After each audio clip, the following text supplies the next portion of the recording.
ಸ್ನೇಹಿತರೆ ನಮಸ್ತೆ, welcome to coin Guru YouTube channel. ಯಾರೆಲ್ಲ ಇನ್ನೂ ನಮ್ಮ ಚಾನಲ್ನ ಸಬ್ಸ್ಕ್ರೈಬ್ ಮಾಡಿದಿರೋ ವಿಡಿಯೋನ ನೋಡ್ತಾ ಇದ್ದೀರಾ, ದಯವಿಟ್ಟು ಚಾನಲ್ನ ಸಬ್ಸ್ಕ್ರೈಬ್ ಮಾಡ್ಕೊಳ್ಳಿ. ಈ ಒಂದು ವಿಡಿಯೋದಲ್ಲಿ ನಾನು ಒಂದು ಕುತೂಹಲಕಾರಿಯಾದಂತಹ ವಿಷಯದ ಬಗ್ಗೆ ಮಾತಾಡ್ತಾ ಇರುವಂಥದ್ದು. ಹೌದು, ನೀವೇನು ಈ ಒಂದು ಸ್ಕ್ರೀನ್ ಮೇಲೆ ನೋಡ್ತಾ ಇದ್ದೀರಲ್ಲ, ಇದು ₹1 ನಾಣ್ಯ. ಇದರಲ್ಲಿ ಏನಪ್ಪ ವಿಶೇಷತೆ ಇದೆ ಅಂತ ಅಂದರೆ, ಖಂಡಿತವಾಗ್ಲೂ ವಿಶೇಷತೆ ಇದೆ. ನೀವು ಆ ಒಂದು ವಿಡಿಯೋದಲ್ಲಿ ಸೂಕ್ಷ್ಮವಾಗಿ ಅಬ್ಸರ್ವ್ ಮಾಡಿದ್ರೆ OM ಅಂತ ಇರುವಂಥದ್ದು,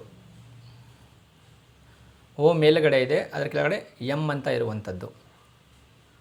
ಮತ್ತು ಇನ್ನೊಂದು ಅಂಶ ಏನಪ್ಪ ಅಂದರೆ, ಓ ತುಂಬ ಚಿಕ್ಕದಾಗಿದೆ, ಎಮ್ ದೊಡ್ಡದಾಗಿದೆ. ಇದು ಮಿಂಟ್ ಮಾರ್ಕು. ಕೆಲವೊಬ್ಬರು ಇದನ್ನು ಓಂ ಸಿಂಬಲ್ ಅಂತ ಕೂಡ ಕರೀತಾರೆ. ಹೌದು, ಹಿಂದೂ ಧರ್ಮದ ಪವಿತ್ರ ಸಂಕೇತ ಓಂ ಚಿಹ್ನೆ. ಸೊ ಹಾಗಾದರೆ ಇದಕ್ಕೇನಾದ್ರು ವಿಶೇಷವಾದಂತಹ ಬೆಲೆ ಇದೆಯಾ? ಈ ₹1 ನಾಣ್ಯಗಳನ್ನು ಕಲೆಕ್ಟ್ ಮಾಡಬೇಕಾ, ಅಥವಾ ನಮ್ಮ ಹತ್ರ ಇದ್ದರೆ ಅದರ ಬೆಲೆ ಏನು? ಇದನ್ನೆಲ್ಲ ನಾನು ತಿಳಿಸ್ಕೊಂಡ್ಕೊಡ್ತೇನೆ. ವಿಡಿಯೋ ಇಂಟ್ರೆಸ್ಟಿಂಗ್ ಆಗಿರೋದ್ರಿಂದ ಪೂರ್ತಿ ನೋಡಿ, ಬೆಲೆ ನಿಮಗೆ ಅರ್ಥ ಆಗುತ್ತೆ. ಇಷ್ಟೇ ನೋಡಿಬಿಟ್ಟು ಕಮೆಂಟ್ ಮಾಡಬೇಡಿ, ನನ್ನ ಹತ್ರ ಇದೆ, ನಾನು ನಿಮಗೆ ಕಳಿಸಿದ್ದೀನಿ. ಪೂರ್ತಿ ನೋಡಿ, ಸಮಾಧಾನದಿಂದ ನೋಡಿ, ಅರ್ಥ ಆಗುತ್ತೆ ನಿಮಗೂ ಏನಿದರ ಅಸಲಿಯತ್ತು ಅಂತ. ಈ ₹1 ನಾಣ್ಯ ಬಿಡುಗಡೆ ಆಗಿರುವಂಥದ್ದು 1997ರಲ್ಲಿ. ನಾಣ್ಯದ ತೂಕ ಬಂದು 4.85 ಗ್ರಾಮ್ ಇರುತ್ತೆ. ಮತ್ತು ನಾಣ್ಯ ಫೆರಾಟಿಕ್ ಸ್ಟೈನ್ಲೆಸ್ ಸ್ಟೀಲ್ FSS ಮೆಟಲಿಂದ ಮಾಡಿರುವಂಥದ್ದು.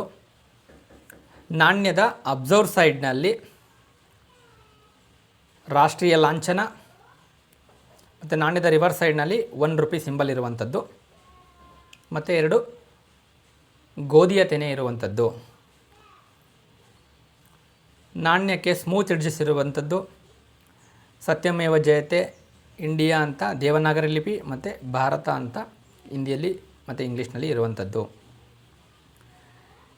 ಹಾಗಾದರೆ ಈ ನಾಣ್ಯಕ್ಕೆ ಯಾಕೆ ಇಷ್ಟೊಂದು ಮಹತ್ವ? ನೀವು ಕೂಡ ನೋಡಿರ್ತೀರ, ಯೂಟ್ಯೂಬಲ್ಲಿ ಆಗಿರ್ಬೋದು ಅಥವಾ ಬೇರೆ ಫೇಸ್ಬುಕ್ಕಲ್ಲಾಗಿರಬಹುದು. ಇದರ ಬಗ್ಗೆ ತರಹೇವಾರಿ ವಿಡಿಯೋಗಳಿರುವಂಥದ್ದು, ಕೋಟಿ ಲಕ್ಷ ಹೀಗೆ ಅಂತ ಸುಮ್ಮನೆ ಬೊಗಳೆ ಬಿಡುವಂಥದ್ದು. ಯಾರಾದರೂ ನಿಮಗೆ ಇದುವರೆಗೂ ಯಾರಾದರೂ ಒಬ್ಬ ವ್ಯಕ್ತಿಗೆ ನನಗೆ ಇಷ್ಟು ದುಡ್ಡು ಸಿಕ್ಕಿದೆ ಅವ್ರು ಹೇಳುವಂಥ ಯಾರಾದರೂ ಉದಾಹರಣೆ ಇದ್ದರೆ ದಯವಿಟ್ಟು ಕಮೆಂಟ್ ಮಾಡಿ. ಅವ್ರು ಹೇಳಿರುವಂಥದ್ದು ಲಕ್ಷ ಕೋಟಿ ಏನೋ ಹೇಳಿರ್ತಾರಲ್ಲ, ಅಷ್ಟು ನಿಮ್ಗೆ ಸಿಕ್ಕಿದೆಯಾ? ಎಷ್ಟು ಮೋಸ ಹೋದ್ರಿ ನೀವು?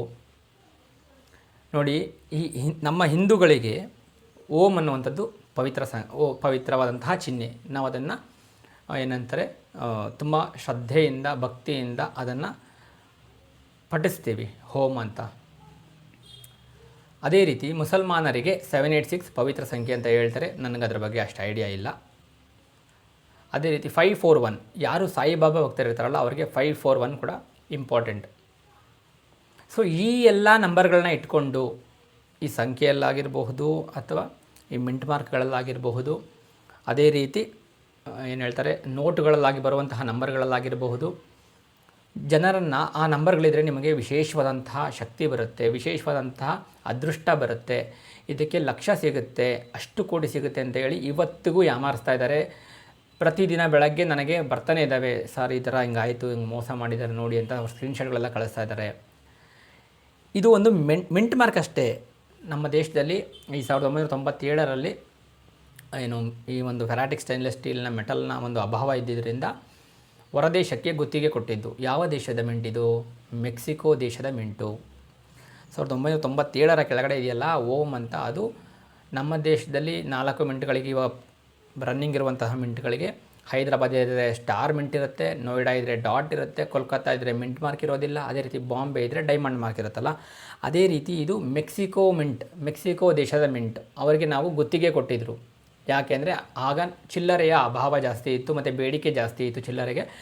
ಆ ಒಂದು ಕಾರಣಕ್ಕೇ ಈ ₹1ನಲ್ಲಿ ಅಷ್ಟೊಂದು ಏನು ಬೇಡಿಕೆ ಇದ್ದಿದ್ದ ಕಾರಣದಲ್ಲಿ ಹೊರಗಡೆ ಟೆಂಡರ್ ಕೊಟ್ಟು ಮಾಡಿಸಿರುವಂಥದ್ದು ₹1. ಆಗ ಅವರು ಆ ದೇಶದ ಒಂದು ಮುದ್ರೆ ಹಾಕಿರುವಂಥದ್ದು. ಇದು ಲೀಗಲ್.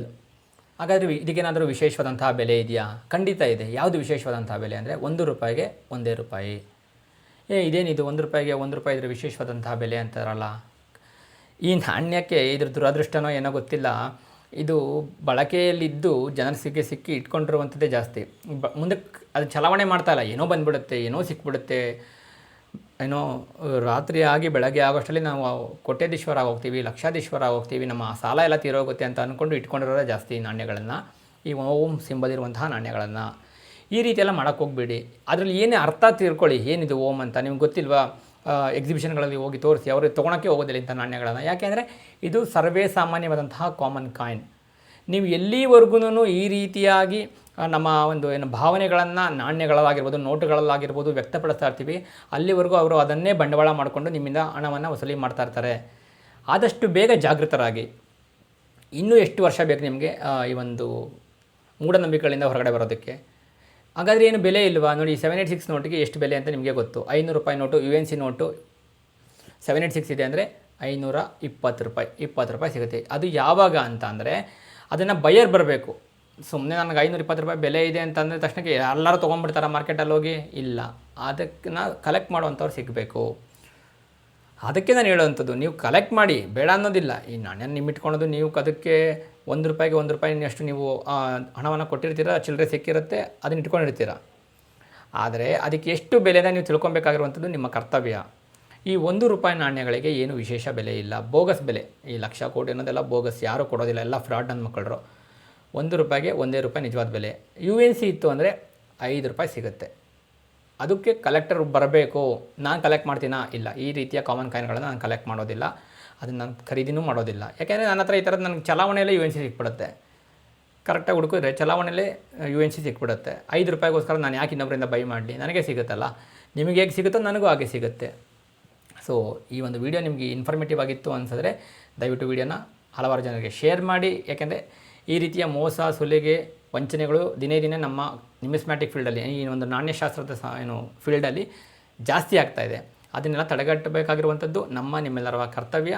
ನಾನು ಸಮಾಜಕ್ಕೆ ಒಂದು ಸಂದೇಶ ಕೊಡಬೇಕಾಯಿತು, ಕೊಟ್ಟಿದ್ದೀನಿ. ಅದನ್ನು ನೀವು ಯಾವ ರೀತಿ ರಿಸೀವ್ ಮಾಡ್ತೀರ ಅನ್ನೋದು ನನಗೆ ಇಂಪಾರ್ಟೆಂಟು. ದಯವಿಟ್ಟು ಕಾಮೆಂಟ್ ಮಾಡಿ. ಸಿಗೋಣ ಮುಂದಿನ ವಿಡಿಯೋದಲ್ಲಿ. ಧನ್ಯವಾದಗಳು.